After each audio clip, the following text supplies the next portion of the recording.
இப்போ லோனுக்கு வந்து ஒரு பேங்க் லோன், ஒரு என்பிஎஃப்சி பர்சனல் லோன் இதுக்கு கேஸ் போட்டாக்கா பேங்க் அக்கௌண்ட் க்ளோஸ் ஆகுமா? அந்த கேள்வி வந்து சிமிலரா இருந்தா இது வேற. இப்போ எந்த கேஸ் போட்டாக்கா பேங்க் அக்கௌண்ட் க்ளோஸ் ஆகும், இல்ல ஃப்ரீஸ் ஆகும், இல்ல லீன் ஆகும்? அத பத்தி தான் இன்னைக்கு பார்க்க போறோம்.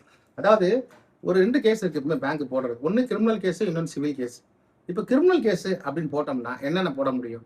செக் குடுத்திருந்தா 138 போட முடியும். செக் குடுக்காம இருந்து வெறுமனே சைன் மட்டும் பண்ணி வாங்கியிருந்தீங்கன்னா, payment and settlement system section 25 போட முடியும். இப்போ 2மே இல்ல, வெறும் அக்ரீமெண்ட் தான் வச்சிருக்காங்க அப்படின்னாக்கா, அது மூலமா வந்து சீட்டிங் பண்ணிட்டாங்கன்னு சொல்லிட்டு சீட்டிங் கேட்டு 318 பிஎன்எஸ்ல போட முடியும். ஸோ இது 3 தான் வந்து கிரிமினல் கேஸ்.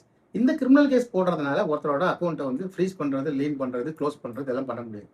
ஆனால் அதையே வந்து பார்த்தீங்கன்னாக்கா, சிவில் சூட்டு போடுறாங்க அப்படின்னு வச்சுக்கா, சிவில் சூட்டு அது செக்க வச்சு சிவில் சூட்டும் போடலாம். இல்ல சிவில்ல வந்து எதிராங்க.